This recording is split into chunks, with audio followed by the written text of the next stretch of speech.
Well, good evening. Welcome to the John F. Kennedy Jr. Forum. It's my pleasure to introduce our two guests. First, our interviewer is Charles M. Sennett. Charles is a former Nieman Fellow here at Harvard and is an award-winning reporter and author with some 25 years experience in journalism. He's been a local, national, international correspondent, serving in the Boston Globe's Middle East Bureau in Jerusalem and also in London, both places of which he was the bureau chief. Recently, he's left the Globe and announced the formation as executive editor of a new enterprise called Global News Enterprises, which is in the process of becoming America's first website dedicated solely to the daily coverage of international news. Our featured guest, who Charles will interview, is Aaron David Miller. He's author of a wonderful new book called The Much Too Promised Land. Aaron is an author, expert on American diplomacy in the Middle East, and he served as an advisor to 6 secretaries of state. And when I read that, Aaron, I tried to mathematically do my logic of who each was, and we're all getting old when you serve 6. And so we welcome you. Aaron has the distinction of being a Midwesterner, which is a fellow such I consider awfully important. Sometimes we in the Midwest are very impressed that coastal folk are interested in foreign affairs. They seem so parochial to us, don't they, Aaron? But in any regard, Aaron is from Ohio. He's a graduate of the University of Michigan with advanced degrees in Civil War history as well as international relations. Welcome, Charles and Aaron. Charles, take over. Okay, thank you. Thank you, Aaron. My pleasure. Aaron, thank you for joining us. It's a real honor to be able to talk with you about your new book and about a land where we both shared a lot of time. You know, you're from Cleveland. I'm very much from Boston. I lived in Jerusalem for 5 years, covered the Holy Land for about a decade, but was thrilled to come home to what I would call the promised land of Fenway Park. And I'm thrilled to be home. But I want to jump right into your book because it is such a personal narrative about what it was like at that time when the United States was putting everything it had into making that peace process between the Israelis and Palestinians work. It's an extraordinary effort and a deeply personal journey that brought you to that point and that brings you through that point. And I have to say, and this is true, I was still reading your book at 4 o'clock this morning. And that has something to do with, I picked it up a little bit late, but it also has to do with, it's a gripping read. And you've really spelled out not only the policy questions, but the personal stories. So congratulations. Thanks, I appreciate it. I really admire it. I thought I'd just jump in with a question that is a big one, but it gets us right to the core, which is you talk in your book, The Much Too Promised Land, America's Elusive Search for Arab-Israeli Peace, about why it was so elusive. And I wanted to also talk about how it eluded us being America, the Israelis, the Palestinians, and the world, and everyone who cares about that land and the people who share it. And I thought, let's just go right to the core of what is it, do you think, that in that fateful moment, just before 2000, 1999, when the peace process collapsed, what happened? I mean, this book really tries to get at the 20 years that I spent in the negotiations, but it also looks back to the 30 before, and it tries to survey the entire 5 decades since the United States was seriously involved. I date that involvement to the October 1973 war and Kissinger's disengagement diplomacy. So to talk about a moment in Yeah. a 50-year period is difficult. You know, conflicts that are driven by history, trauma, identity, and religion are rarely resolved easily or quickly, and almost never resolved by great powers, no matter how smart they think they are. Now, in my case, and I have to say that I wrote this book with honesty and clarity in mind, two missing ingredients, I'm sorry to say, across the spectrum of my government career. I believe, frankly, that there ought to be term limits imposed on advisors to Secretary of States and presidents, because even though Arab-Israeli peace is extremely difficult, excruciatingly painful, I suspect over the course of almost a 25-year period that I provided more bad advice than good. And this really does get to the issue of who we are and what we do with respect to this conflict. My primary assumption is that, to borrow a biblical metaphor, that you really can't make bricks without straw. Unless the raw material is there, and 3 Americans get into my Peace Process Hall of Fame. There are many bad and good baseball metaphors, by the way, in this book. Many. 3 Americans and 3 Americans alone get into my Peace Process Hall of Fame. And I went out and interviewed them all. Henry Kissinger, Jimmy Carter, and James Baker. And I only worked for one of them, James Baker. But I looked at the course of American diplomacy and tried to figure out when we succeeded. And all of their successes were different. Kissinger negotiated 3 disengagement agreements in 18 months in the wake of the 1973 war. Jimmy Carter, the only American president to broker a final peace treaty between Egypt and Israel. And James Baker, for putting together the Madrid Peace Conference that didn't really produce anything, but it was the first serious engagement between Israelis and Palestinians in a decade and a half. What did these 3, I call them the bad boys, borrowing a image from 2 very bad movies that were made during the 1990s, Bad Boys 1 and 2, about 2 Miami narcotics cops who were irreverent, tough, and undisciplined, but they were extremely effective. Now, when I explained to Kissinger, Carter, and Baker that I had called them the 3 bad boys, each of them were very curious. Kissinger wondered why Jimmy Carter was there at all. Jimmy Carter questioned some of Henry Kissinger's Machiavellian tactics, and the 2 of them loved Jim Baker.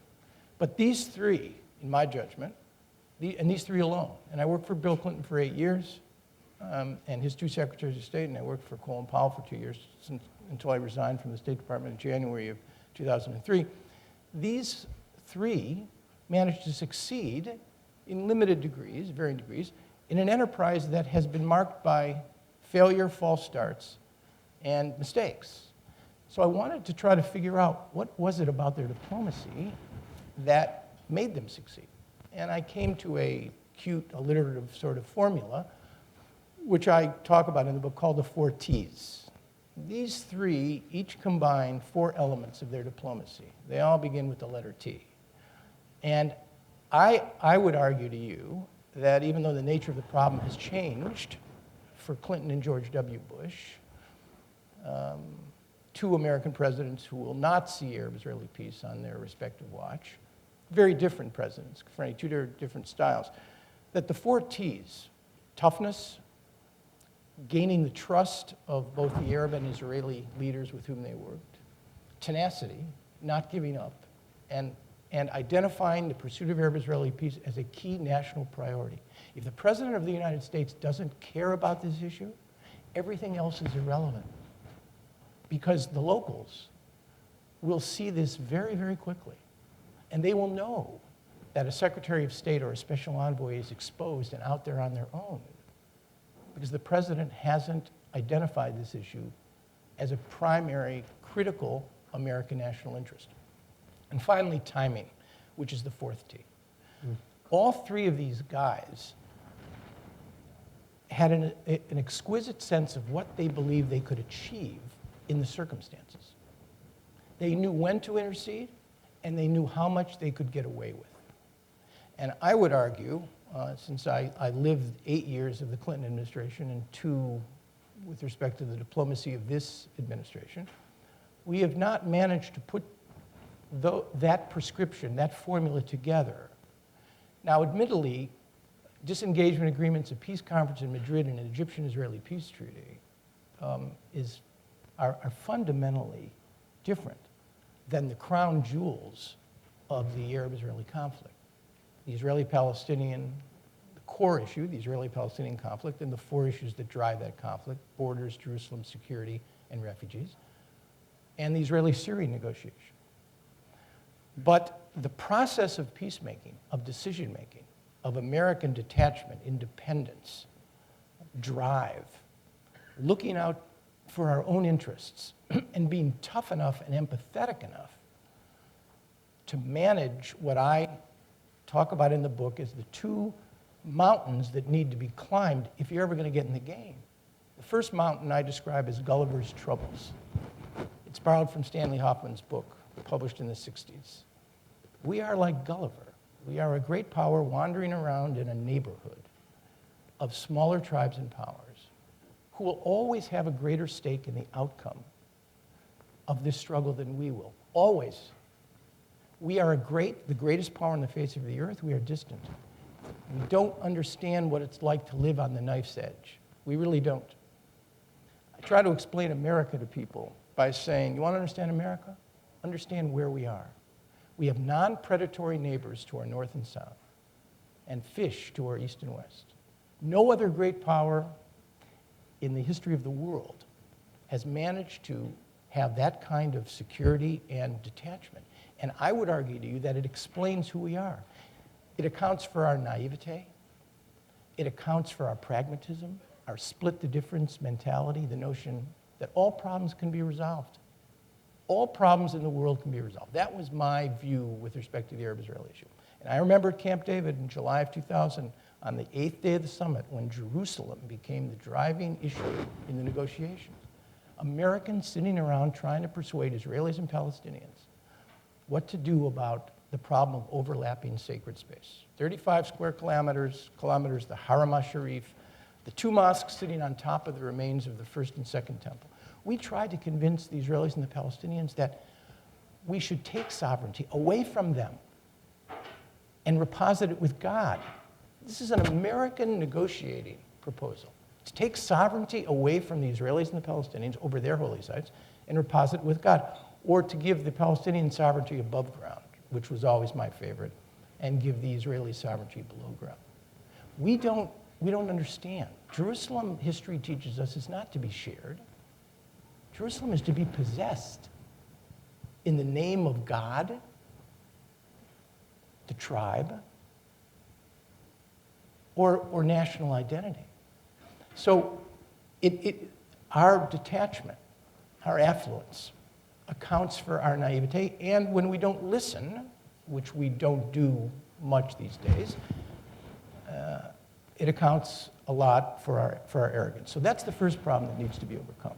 I want to stop there, if I may. Or I'm sorry, you were going to finish your second point, but then I want to pick up right on second point is domestic politics, which is the second mountain that has to be managed in a democracy.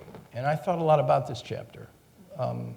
I decided that I would give it my best take on, and to answer the question, what role did domestic politics really play in shaping, constraining, motivating our policy toward the Arab-Israeli issue?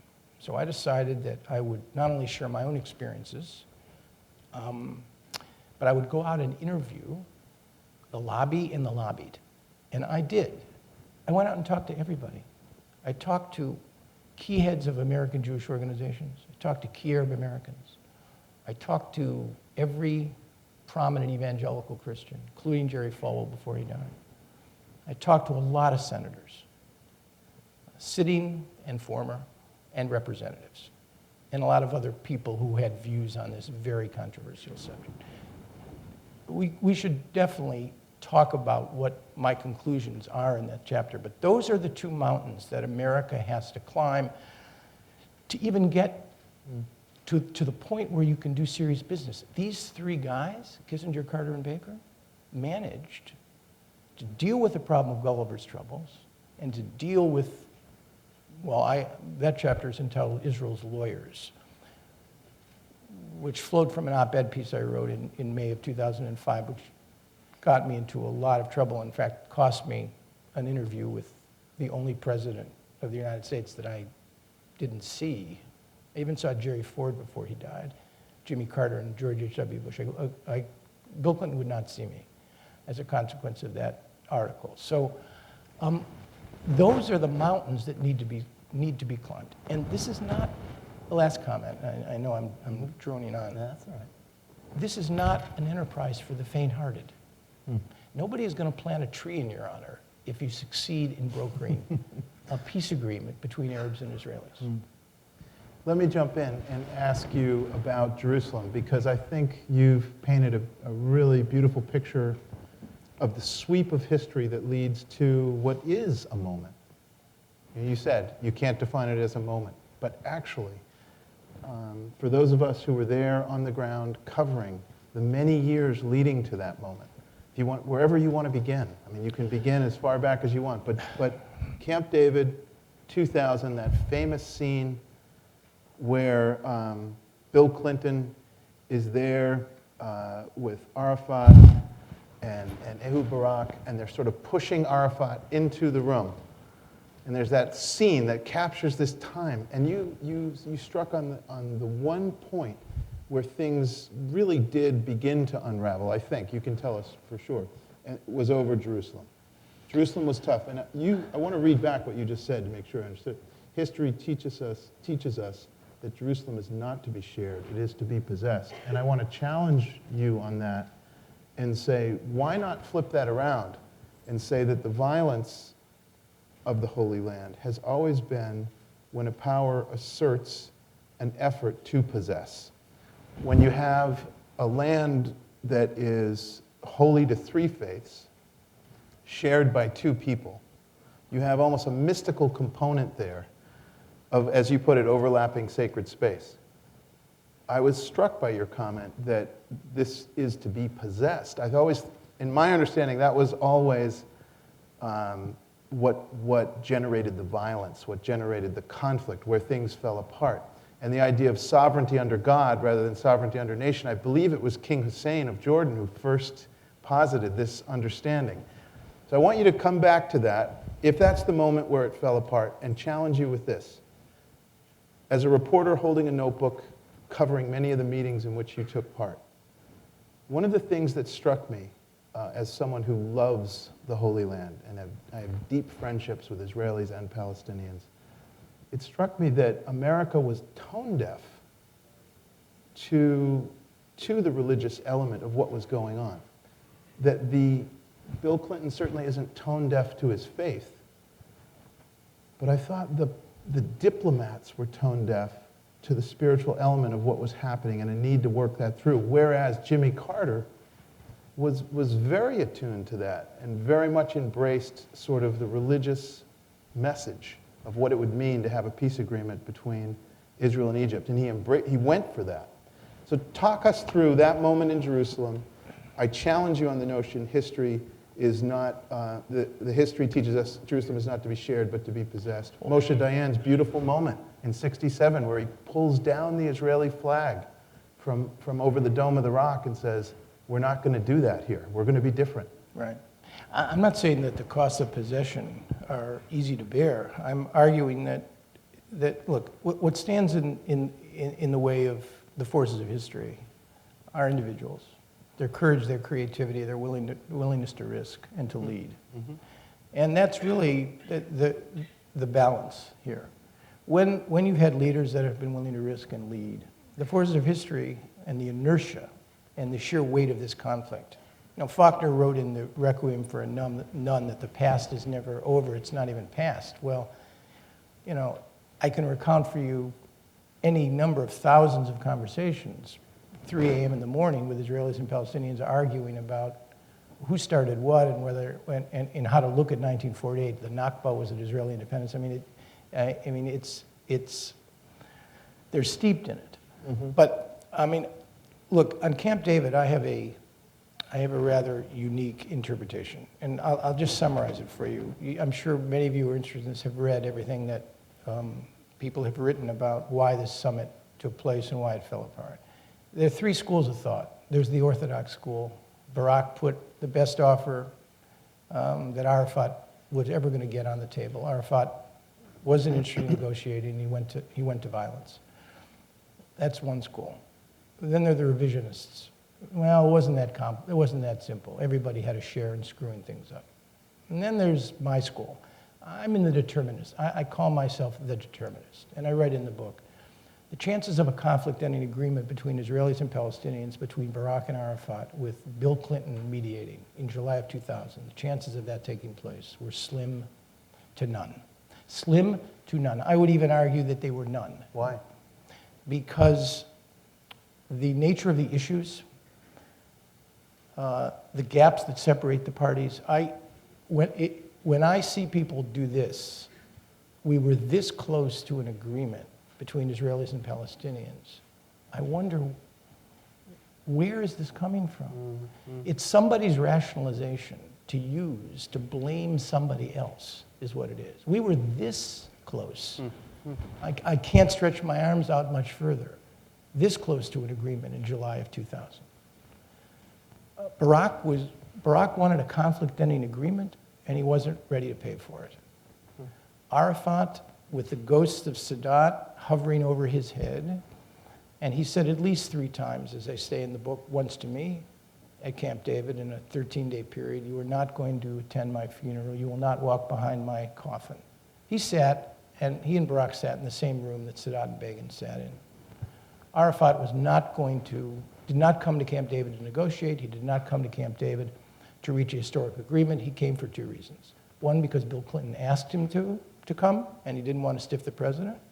And number 2, he came to get even with Barak for offering Hafiz Assad, a man who wouldn't even allow his foreign minister to shake Barak's hand, 99.9% of the Golan Heights, minus 400 meters off the northeastern portion of the Sea of Galilee. That was Barak's offer to Assad, who in Arafat's mind didn't deserve anything. Yasser Arafat compromised with Oslo. I went to pay a condolence call on Leah Rabin. I removed my keffiyeh. I kissed her grandkids. And I saw the pictures of Arafat's meeting with Yitzhak Rabin's widow. For Arafat couldn't understand this. I'm the peacemaker, Arafat said, not Assad. And yet you're offering me 90% of the West Bank and no deal on Jerusalem and no deal on refugees. I'm not going to take it. So Barak was risk-ready. Arafat was risk-averse. And we, and I put myself at the top of the list here, were not ready to do what we would have had to do in order to stand a chance of closing the gaps between these two. And I remember the briefings. I read about it in the book. The last briefing of President Clinton, he went around the room and he asked, to his credit, he asked everybody, do you think I should do this? There were 10 people at the table. Everybody, I was the last to speak, everybody more or less said the same thing, which was, you have to go, Mr. President, because if you don't go, there's going to be violence, true enough. If you don't go, your critics will wonder why you abdicated responsibility on an issue that you cared so deeply about. And there may be a chance, Mr. President, to do something. So when it came to me, instead of saying what I should have said, which was, Mr. President, if you want to go to Camp David, that's fine. But listen to what I'm going to tell you. You will not reach an agreement there. You will not. Do not make a make or break proposition out of this summit. Go to Arafat, go to Barak. See what Barak's bottom lines are, see what Arafat's bottom lines are. Say to one of them, you'll put one bottom line in one pocket, and to the other, you'll put the other bottom lines in the other pocket. And you, Mr. President, will make a decision before you schedule this summit as to whether or not the gaps can be bridged. And even if they can't, we can still go. It can be the first of several summits. But instead of saying that, I said what everybody else said. And the consequence of that was a misreading of history misreading of Camp David I, and it was a misreading, as we usually do, of the way the world is. We believed, with our split the difference approach to life and the power of Bill Clinton's personality, and it was incredibly powerful. At the Y Summit in October of '98, Mohammed Dahlan, who was the head of the Palestinian Security Organization, turned to me as the President of the United States was reeling off the names and numbers and factional affiliations of 200 or 300 Palestinian prisoners. He turned to me and said, "Is this guy for real?" Clinton took an interest in Palestinian and Israeli, the details of this negotiation, extraordinary. and believed that the power of his personality. I saw him at Y. I know he left the Y River Summit convinced. And it was very dramatic. A dying King Hussein showed up at the summit to encourage Netanyahu and Arafat to sign a deal. So with the legacy of Rabin and King Hussein, the clock ticking down on his presidency, Bill Clinton, a man with tremendous empathy, but insufficient toughness. I write in the book that he was not the son of a bitch on Arab-Israeli peacemaking, at least on Arab-Israeli peacemaking, that he needed to be. Who should he have been more of a son of a bitch to? The summit Arafat ran or us. We didn't run the summit. Camp David summit concluded on the fourth day. I concluded this, and I write in the book. It concluded on the fourth day when we, with the best of intentions, put a paper on the table which was designed to outline for Israelis and Palestinians some suggested language on the issues that they were negotiating. Barak hated the paper, hated what was in it, hated the exercise. We pulled it off the table. We submitted another version. This time, Arafat hated it. We pulled it off. When we, on the fourth day of the Camp David summit, when we surrendered to Israeli and Palestinian, we don't like your paper, take it away. In my judgment, we lost control of everything. So they should have been tougher on both sides. no, I guess my point is, it wouldn't have mattered. In July of 2000, there was zero chance for an agreement between Israelis and Palestinians. Okay, I want to get to questions from the audience because I'm sure there are many. So if people want to go, we have 4 microphones. So there are 2 up and 2 down. While people are thinking of their questions and beginning to assemble at the microphones, I'm going to turn back and try to get you to answer my question from before, which was, I'm very interested in the religious element of the diplomacy. It's a bit far afield. I don't know if everyone shares my interest in this, but I do think I was stunned that we didn't have the involvement of the religious leaders of all 3 faiths on a very visible level. I mean, there was a little bit of this sort of choreography of faith, I would call it, but there wasn't a genuine approach to understanding that aspect of Jerusalem as critical to finding a way forward. And I thought it reflected another problem that I haven't heard you express, but I know it's in the book, and I'd like to hear your thoughts on it, which is neither the Israelis nor the Palestinians had sold the peace to their own people. Neither. Neither Barak had not, certainly, and neither had Arafat. No one had bothered from their own leaderships to sell it back to the street. And had they sold it back to the street, they would have had to have included the religious communities on both sides, and those communities would have had to have had very clear positions. And I thought, thinking forward, how do you, if we ever get an opportunity or a moment in history like that, do we need to include a religious component? That would be a question to address, and then we'll open it up to everybody else. We really never, because we're a very traditional country, but we never really injected, until far too late in the game, the religious aspect of this problem. We ran away from the Jerusalem issue. And you have to understand that Americans really didn't deal with permanent status negotiations till very late in the game. We went from the flawed gradualism of Oslo to Barak's totalism in about 6 to 8 months. So in May of 2000, when we participated with the Israelis and Palestinians in secret negotiations in Stockholm, I entered a foreign country twice in my life without anybody knowing. Once, and I write in the book, once when Clinton sent us to brief Netanyahu, and a second time to participate in these secret talks. In May of 2000, which was 2 months before Camp David convened, we were hearing for the first time Israeli and Palestinian views on Jerusalem. And we were thinking and formulating in our own mind what conceivable bridging mechanisms there could be. We were completely out of our league and out of our depth of experience. We could no more identify which rabbi, priest, or imam we would want to bring into this process. Not, by the way, that would have been a good idea then, because I'm sure we would have chose wrongly. We didn't have the depths of experience and knowledge that was required, even if a deal was possible. And let me just point one thing out. What blocks an Israeli-Palestinian agreement now is not the absence of clever diplomatic fixes on the 4 core issues. I mean, people say to me all the time, everybody knows where it's going to end up. Everybody knows where it's going to end up, but that's not the problem. The problem is the absence of political will, number one, and the unwillingness of Israelis and Palestinians to this day to understand what is required, what is really required to meet one another's needs.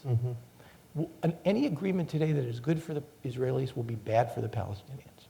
And any agreement that is good for the Palestinians will be bad for the Israelis. I hate to be so forlorn or despairing here, but I'm done entertaining illusions, because it gets my country into, well, you know, we could talk about Iraq as a cautionary tale, the grandest illusion of all. When people ask me what can be done to fix this, I say, I don't know. We need to do 2 things. We need to pay attention to history. A.J.P. Taylor said that the only lesson in history is that there are no lessons. Well, he's a great historian, but it's far too cavalier. History can be a cruel and unforgiving teacher if you dismiss everything. And number 2, we don't see the world the way it is. We see the world the way we want it to be. And that's natural to some extent. Right. But it's not a good prescription for doing foreign policy. I mean, I don't know how else to describe it. We stumbled for 8 years in matters of peacemaking, and we've completely botched the last 8 years in matters of making war. And we are the greatest power on the face of the earth. There's a reason for that. I don't have the answer. But Munster Promised Land, in my judgment, is an effort, and I borrow a line from Michael Jackson here, who is not known for his profound philosophy. Michael Jackson, the singer. Yeah, Michael Jackson, the singer. Michael Jackson has this wonderful song called Man in the Mirror, and he says, you know, you want to make a change? You really want to make a change? The place to start is by looking in the mirror. And he's right. And Americans don't do that well. We don't. American diplomats don't do it. American presidents don't do it. American secretaries of state don't do it. We have to do it, because the stakes for America in this region are higher than they've ever been. And the Arab-Israeli issue, you might add, though, is a part Michael of it. Jackson might have tried to look more within to affect change Maybe. than to try to adjust his face by looking in the mirror. Maybe. But I do want to get to questions, and I want to just pause for a minute. This kind of candor and sort of self-effacing assessment of the failures is throughout this book, as is great storytelling. And I don't want to miss any of these stories. So put a few, especially Arafat's shoes, if you can, at some point. I'll tell a few But stories. let's go to a question. Can I just add one word? I did not write this book to, first of all, it's not an I told you so. I was as much a cheerleader for unworkable policies as anybody. But I also did not want to engage in some sort of self-indulgent self-flagellation either. It's a book, it's an irreverent book. Anybody read, well, I'm sure it's a stupid question asking people at Harvard University. My favorite American novel is Gatsby. And Fitzgerald has this wonderful character in Gatsby called Nick Carraway. And Carraway, I write in the book that I feel like the Nick Carraway of the Arab-Israeli peace process. Carraway is in the story, but not really. Carraway becomes the repository of people's confidences. People tell him things. This book is about what I saw, what I heard, and my impressions based on my own experiences and a lot of stories and interviewing just about everybody in the world who ever played a role in it. And I don't know how, I'm not running for anything, I'm not associated with anybody's campaign, and frankly, I don't care. But I'm wondering, you know, what the reaction to, it's not a kiss and tell book. There's no ad hominem in it, there's a lot of four-letter words, so, I mean, I hope that nobody is offended, because the truth is, that really is the way people talk, and presidents, I know it'll burst your bubble, and secretaries of state, even female secretaries of state, use a lot of four-letter words. So it tries to be an authentic book. We might hear a few from the audience if we don't get to questions, I think. And one of the things I'd ask you is, what is the green light for America, to use a Gatsby reference? But the green light at the end of the pier. Right. First question. I loved your comment about how we Americans sort of think everything can be solved through negotiations. You can always like cut it down the middle. This is surely not one of those. It seems that there's some things in the world that unfortunately can only be solved by war. Israel is probably one of those. Israel is a country that denies people their rights due to religion and ethnic origin. It is sitting in the middle of 400 million Arabs. It is never going to have peace until that ugly fact changes. That seems to be something that has really gone by Americans. Wait, first of all, could I ask you to introduce yourself? I should have said that from the beginning. Pete Riley. Okay, and I think the formula here is to please say who you are and where you're from a little bit, and then continue with your question. Oh, okay. Why do we think that we can negotiate a peace while ignoring that fact? I mean, we have in our lifetime enough evidence that that there is another way. I mean, South Africa saw themselves as a white supremacist society within a continent of Africans. They were never going to have peace. They were either going to be defeated in the most horrible manner or negotiate a reasonable solution. The same thing is what Israel faces. In fact, our own history with Martin Luther King, if we had declared ourselves to be a white country, our history since then would have been pretty ugly, would have had bombs going all over. Why do we think that we can get away with Israel as a country that is a supremacist of one people over another and have peace? Okay. I mean, there theoretically, thought experiment, I guess, there is a solution to the Arab-Israeli conflict. You've got two peace treaties between Egypt and Israel and Jordan, a disengagement agreement that has made the Israeli-Syrian border the quietest for the last more than 40 years. And the idea of a negotiated settlement, forget peace for a minute. I mean, it's a much abused word. We don't have peace. We've never had peace. We don't have it now. And we're not going to have it for a very, very long time. But this is a conflict that evolved in phases, and it's conceivable it could be resolved in phases. So I don't think there is a metaphysical obstacle as to why you can't rationally find a way to meet people's needs and requirements. It's just excruciatingly painful to summon up the political will and command the political constituencies to do this. Why do we think there can be peace?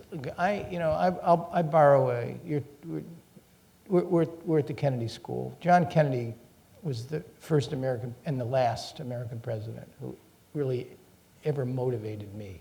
And I was 13 when he was killed. Kennedy described himself as an idealist without illusion. Now, as far as I'm concerned, that's the way to look at this despairing and hopeless situation.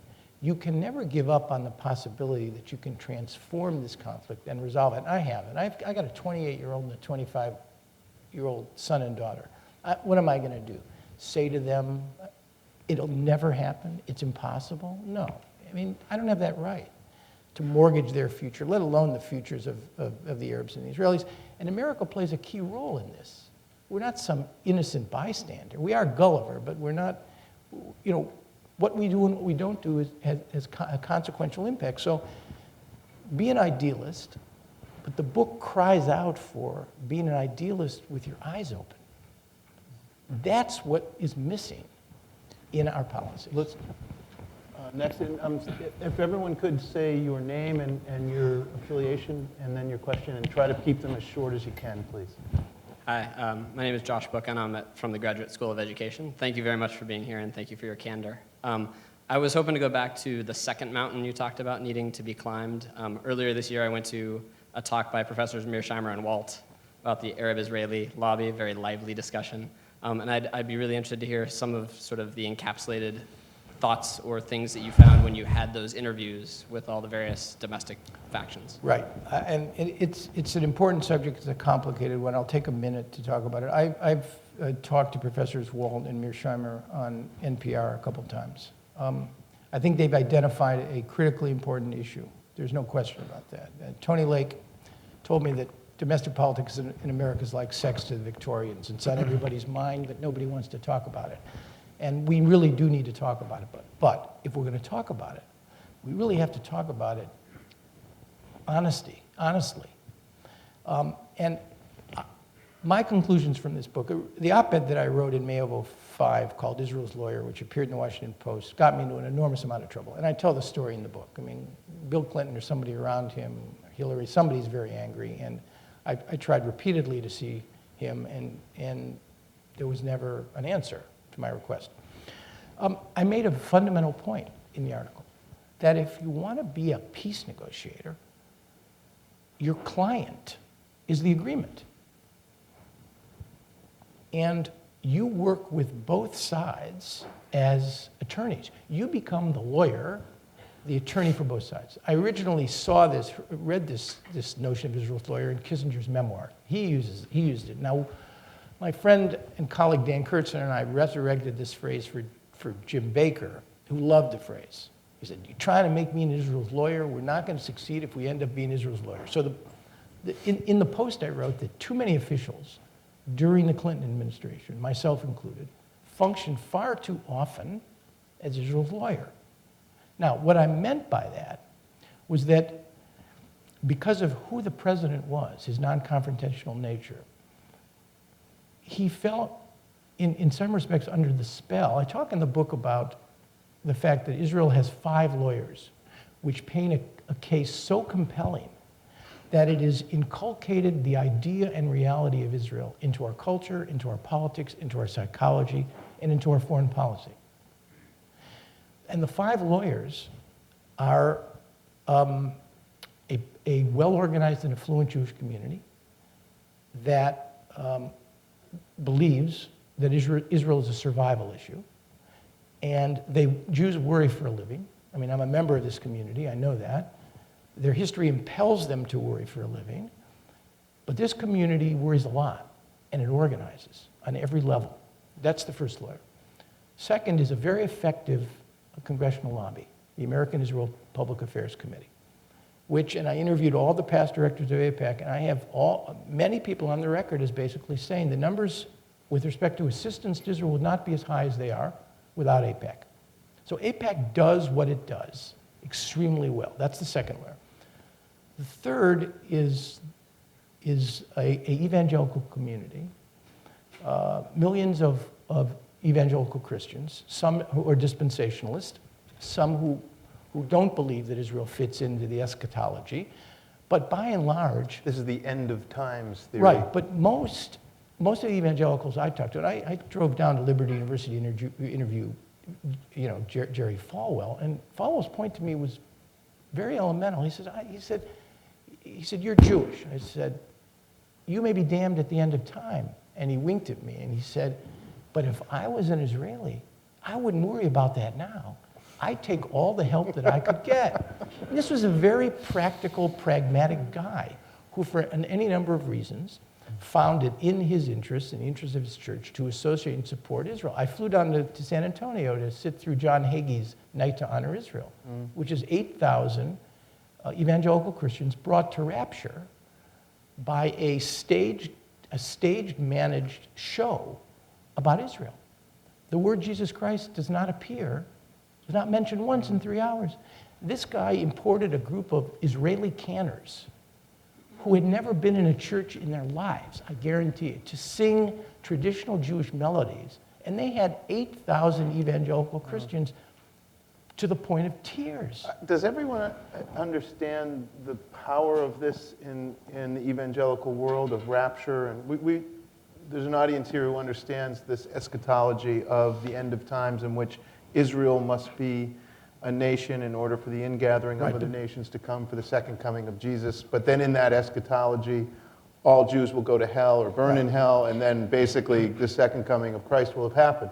To flip it around, I asked then Prime Minister Netanyahu about this in an interview and said, now wait a second, a lot of this evangelical money is coming to Israel and coming to settlements and coming to many aspects of Israeli society. How could you accept that money knowing that it's a theology in which you're doomed to hell? And he said, we don't ask that many questions. And you know, as part of John Hagee's Nighttime Israel, he had messages from several Israeli political figures. Netanyahu was not the surprising one. Shimon Peres was the surprising one.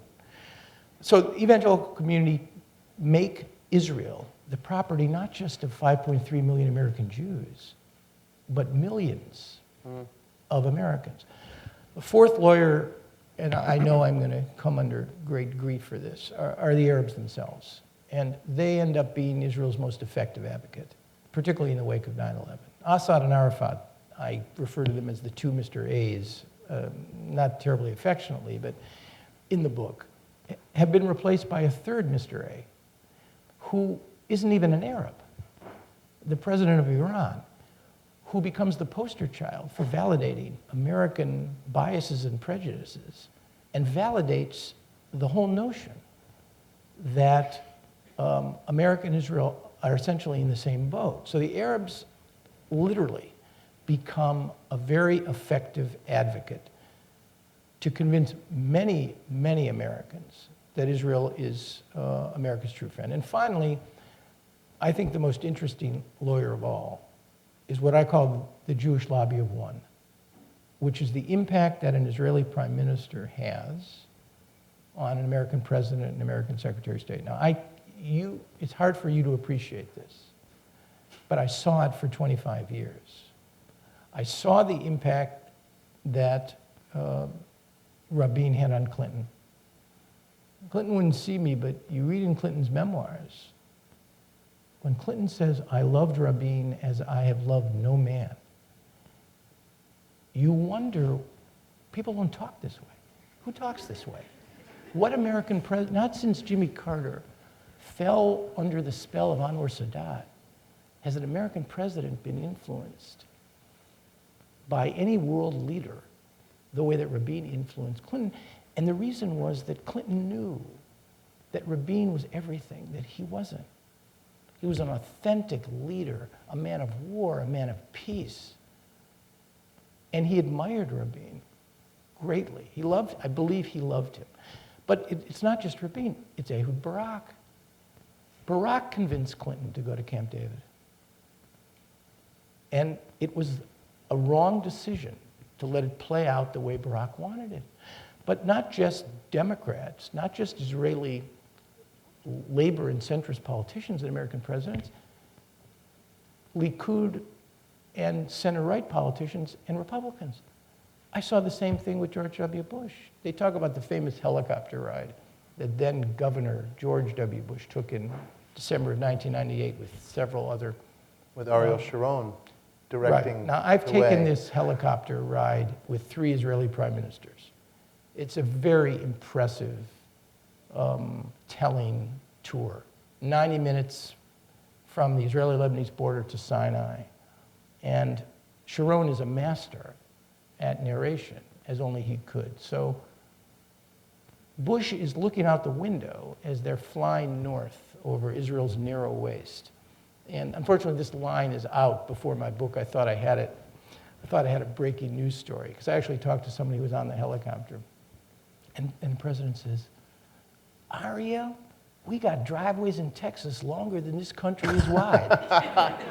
Now, it's George W. Bush's view of Israel, forget whatever evangelical pretense there is, was shaped by this powerful man telling him stories. I interviewed one of Sharon's key advisors, Dov Weissglass, who said Sharon would regale Bush for hours with stories that ranged from the third millennium to 30 years ago.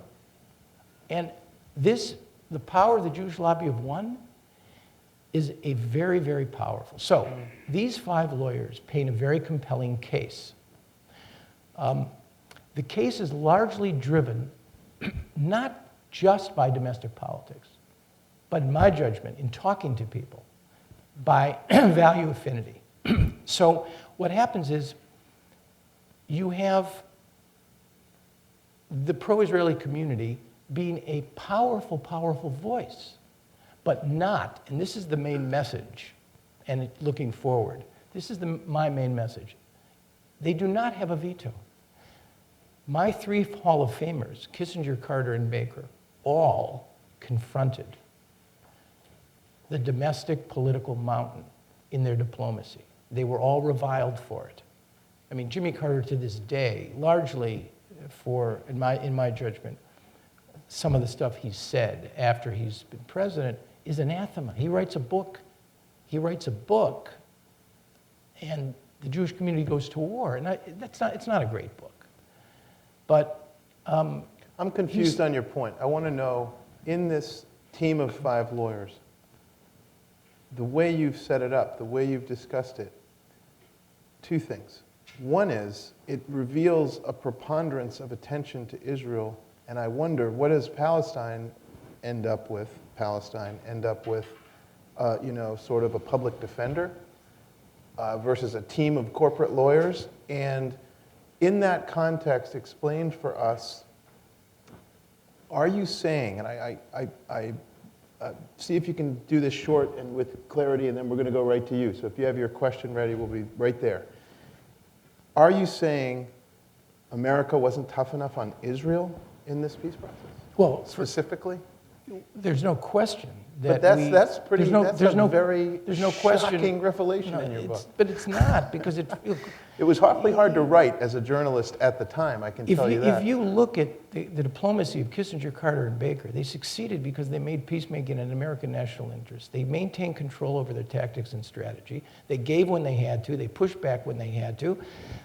Their tenacity shone throughout. They had the raw material to make something of this. But they were tough, and they were all pilloried for it. I mean, I work for Jim Baker, and I was vilified.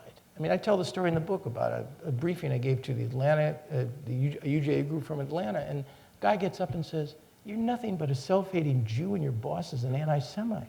I mean, and I said to him, that's a starting point. Where am I? My point is this: the debate between Israel's detractors and supporters in America is over. It's over.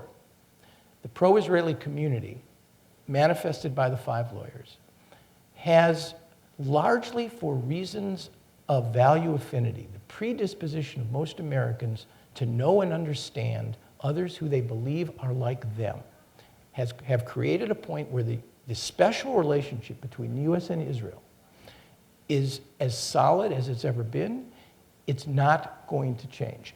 My point, and there are 2, when we allow the special relationship, which we need to be effective in our diplomacy, the reason our phone rings is not because people like the color of our eyes. The reason our phone rings is because we have something that no other mediator in the international system has, which is a relationship and the trust and confidence, not just of the Arabs and Palestinians when we use our diplomacy wisely, but of the Israelis.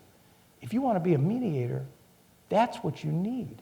But when we allow the special relationship to become exclusive, our interests suffer. I submit to you that over the last 16 years, we have allowed that to happen to varying degrees. One last point on domestic politics. John Sununu Sr. Fascinating guy. George H.W. Bush's chief of staff, former governor of New Hampshire, father of Johnson and Jr., said to me, "Don't whine about the Jewish lobby. Read the Constitution. This system is set up to be lobbied." The question is not why people lobby. The question is, why do American presidents, who should be leading and articulating the pursuit of Arab-Israeli peace as a core national interest, why do they allow themselves to be influenced? There are three examples, Nixon and Kissinger, Jimmy Carter, and George H.W. Bush and Jim Baker, who saw opportunities and they moved.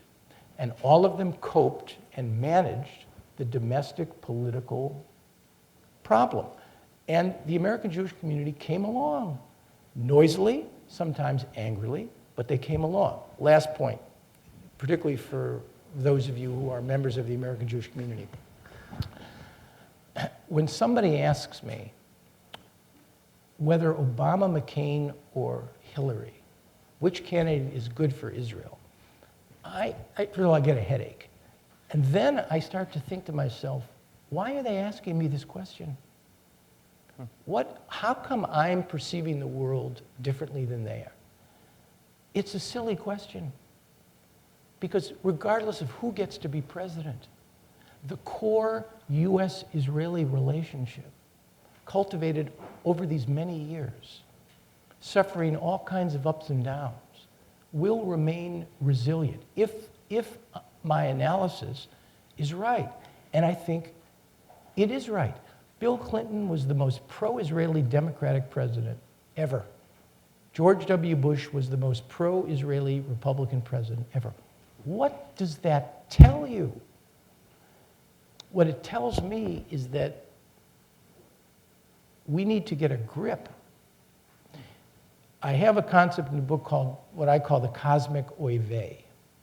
The cosmic oy vey is the inability of many American Jews to distinguish between what's important from what's not important. Everything is a crisis, and it's not appropriate. It's not right. Where is the crisis? I ran Seeds of Peace, which is a nonprofit, for 3 years. We brought young Israelis and Palestinians to the United States, and Indians and Pakistanis, kids who have had their childhoods ripped away from them, kids who've lost. And within a reasonable period of time, they are sitting with one another, and they are understanding their respective narratives. They live in the middle, they're sitting on top of a volcano. They live in the middle of an existential conflict. No Israeli or Palestinian parent can guarantee for 24 hours the well-being and safety of their children. And yet, here in America, where there are no existential crises, where there are no checkpoints, there's no suicide terrorism, there's no settlement activity, there are no refugee camps. Arab Americans and Jewish Americans cannot come together in a serious and sustained way to have meaningful discussions, let alone what happens on university campuses. And I don't understand that. It's almost as if the farther away you go from the center of the storm, the less people have to lose, and the more unreasonable they can become. This is something that it's worth another book, but it really is a question that intrigues me. I get questions from people who say, we can never do this. We can never give the Golan Heights back. Or we will never recognize Israel as a Jewish state. Where's the we? There's no we.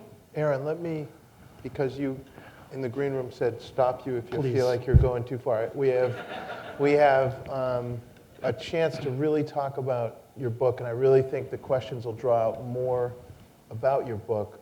It's incredibly candid, and as I keep saying, the narrative stories are brilliant. So I love when you hit those as a touchstone. Yes, could you say your name and your affiliation and your question? Sure, I'm Xander Marcus. I'm a junior at Harvard College. My question is about hatred and mistrust, not just between Israelis and Palestinians, but throughout much of the Jewish community that isn't in Israel and through much of the Arabic world. And in your talk earlier, you had mentioned that there was a lack of willpower, and that you thought that, since a good compromise leaves nobody happy, that without will, you can't reach an agreement. And I kind of want to challenge you on that point, because I think that any sort of policy solution is putting the cart before the horse, and that as long as there's hatred and dislike and mistrust, there's never going to be a solution. So I was wondering how you would respond to this and talk about ways to foster trust and alleviate some of the hatred, because it's very difficult to make a compromise when nobody is happy, as you pointed out, if you don't like the person and don't trust the person you're trying to compromise with. And your work with Seeds of Peace Yeah, has been in I mean, I lived in the world of diplomats and power, politics, and diplomacy for almost 25 years. The world of what I call transactional diplomacy, basically business propositions, deals. We did deals. And you're quite right. Transactional diplomacy alone will not create the basis for peace and reconciliation. For that, you need what you're referring to. I call it transformational diplomacy, all right?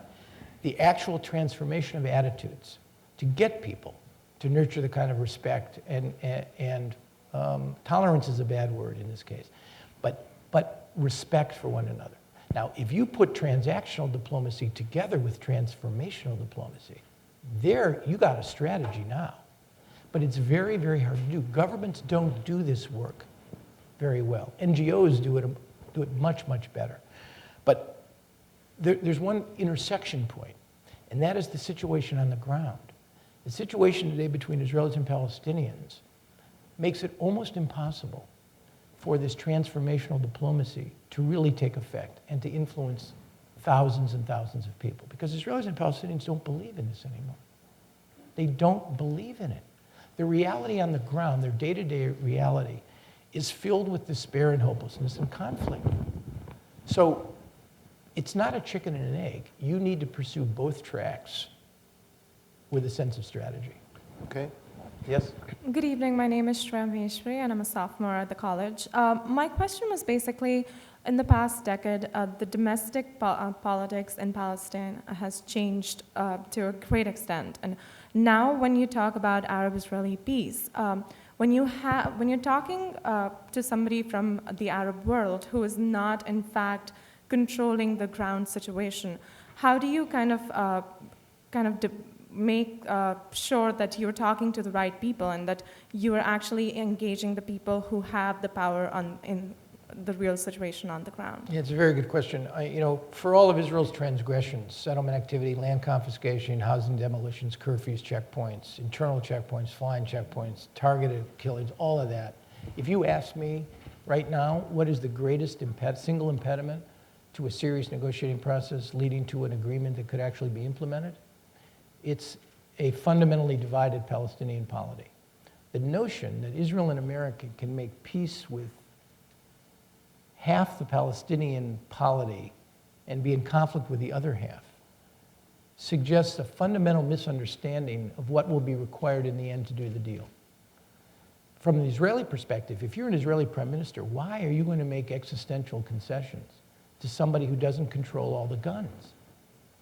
And today, if the Israelis want peace and security, they don't go to Mahmoud Abbas. They go to Hamas. If they want Gilad Shalit returned, they don't go to Mahmoud Abbas. They go to Hamas. If they want the rockets to end against Sderot and Ashkelon, they don't go to Abbas, they go to Hamas. So an authority, a polity, let's talk about the city of Cambridge, or Chevy Chase, where I live, or Egypt, or Sweden. An authority is only an authority if it maintains a monopoly over the forces of violence within its society. And I'm not talking about a criminal enterprise or a wacko who goes with an automatic weapon and tragically kills 8 people at a mall. You must control all of the guns in order to be credible to your own constituents or your neighbors. If you can't control all the guns, nobody's going to take you seriously. And right now, this is the problem that exists. It took Israel and America 20 years, longer, to get the secular manifestation of Palestinian nationalism, the PLO, into a negotiating process. I would only ask a question because there's nobody in the world that is smart enough to answer it, and certainly I'm not. How long is it going to take to get the religious manifestation of Palestinian nationalism into a credible and serious negotiating process? We have time for 2 more questions, and we'll start right here. Good. Roger Whalen, Santa Barbara, California. You made the observation earlier that Barak hadn't gone to his Knesset and tried to make the case. He didn't go for backing. Certainly Arafat didn't either. But how would you go to your Knesset, who must feel that existential threat that you talked about, still do, and convince them that this is a worthwhile gamble? And how would Arafat go to his constituency and say, the only way we're going to have peace is if we allow Israel to exist? How could they have pulled that off? And until we have the simple solution that I'm not going to kill you, I think you have a right to sit there, how can you ever make peace with me? And what power did we have in negotiation? We had some lever over the Israelis, and I know we had some over the Palestinians. We also fund them, but very little. How, without real levers, can you get 2 people who are one side that is not allowing your existence? How can you ever hope to make peace? So the man before me, young man before me, suggested sometimes war. I mean, in World War II, we thought we could negotiate with Hitler. We couldn't. There are times when you can't negotiate with people. But your question is really about how do those 2 leaders go back to their people? My question and is, do you ground them? agree with that? Okay. Aaron? I do, but I also agree with the notion that people want to be led. And when we have had breakthroughs, we've had them because we've had politicians who are statesmen, but who are masters of their political constituencies.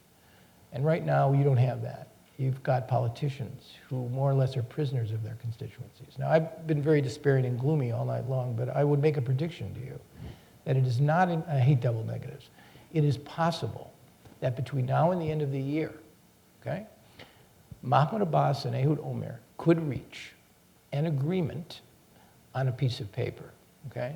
Because for the first time in the history of the Israeli-Palestinian conflict, you have 2 guys who actually like each other and who may trust one another, who have had scores and scores of hours of conversation on the 4 core issues that drive their conflict: Jerusalem, borders, refugees, and security.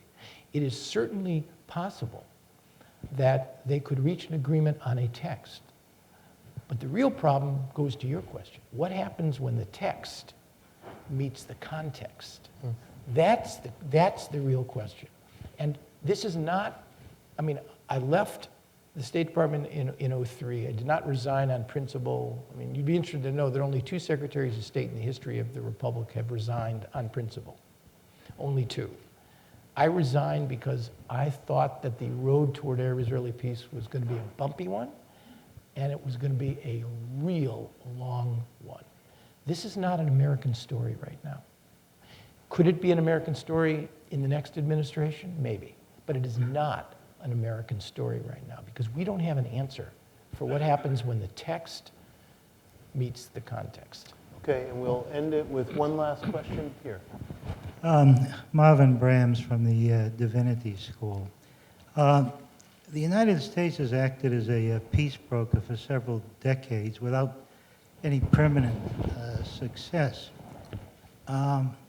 I've never heard this before, but I was just thinking, what about the idea of actually having a different country as a peace broker? One that is seen as more neutral than the United States and less, say, of a, I don't know, a bull in a china shop. One that would really be seen as neutral, both by the Israelis and by the Palestinians. And if you think there's anything to that idea, what country might that be in your mind? You know, I'm not a student of architecture, but but there's this wonderful notion that form follows function. I like that phrase, form follows function. I just say the way something is as a consequence of what it does, the role that it plays. Now, I would assert to you, even though we've played our role very badly at times, there is no other substitute for American mediation in this conflict, for the reason that I asserted earlier. And it's a paradox. Sadat was the first to understand what you could call the paradox of the partial mediator. If you want something back from your friend, and he won't give it to you, and you can't take it back because you're not as strong, and you don't want to negotiate for it directly, or you don't want to wait around in the hopes that he'll leave it somewhere and you'll get it, then you only have one other recourse. You can go to somebody who has influence, leverage, and the trust and confidence of your friend. This is the assumption. And you can work with that party. There is no other actor in the international system today. Not the Russians, not the Brits, not the UN, not the EU acting in concert. Nobody that has the kind of relationship with the Israelis. It may be politically incorrect to assert it, but the power of American mediation flows. Not in spite of our relationship with Israel, but because of it. When we use that special relationship wisely, and we assert American interests, and we don't allow ourselves to be pushed around by one side or the other, and both will seek to manipulate us. So the very long, I'm sorry, tedious answer to your question is, no. There is no other broker or mediator that has the capability, and when we assert the will, to do this. We alone. All right. I want to thank you, Aaron, for an extraordinary book. I've covered the Middle East for 15 years. I cannot tell you how many forums I have been to where I left thinking, well, there was that side and there was this side, and I've heard that before. This was a night where, as someone who's covered this for a long time, just from my own perspective, I really feel like I heard something I'd never heard before. And I'm in reading your book, and I'm not finished yet, but I'm close. I feel the same sort of sense of new ground being broken. And it couldn't come fast enough. So thank you for the book. I sort of thank you on behalf of someone who loves the Holy Land and lived there and share in everyone's yearnings for that, to find a way forward to peace. And I really admire your sense of not giving up after all of the many years you've devoted to it and many frustrating years. So thank you very much. I wanted to give you a chance to close out the evening and to maybe say what you think would be an appropriate conclusion to an extraordinary evening. Let me close on a personal note. You know, clarity and honesty are really, really difficult things. And sometimes failure has a way of bringing you to a place that is clear and more honest. And I think by and large, I've learned an enormous amount from my time in government. I only wish that I had been able to conclude these things and assert them earlier, although I'm not sure it would have made much difference. It's extremely difficult to find your way in this conflict if you're an American. It really is. My wife, Lindsay, has a folder which we jokingly call fan mail, which is a collection of letters and newspaper articles accumulated over the last 20-some years from people who were, I'll use the term mildly, unhappy with America's role and with my role. And I'm a mid-level official. I'm not the President of the United States, the Secretary of State, or a cabinet member. And yet, the amount of personal invective that comes from all sides on this issue, Jews, Arabs, Muslims, Christians, Palestinians, Israelis, I mean, is extraordinary.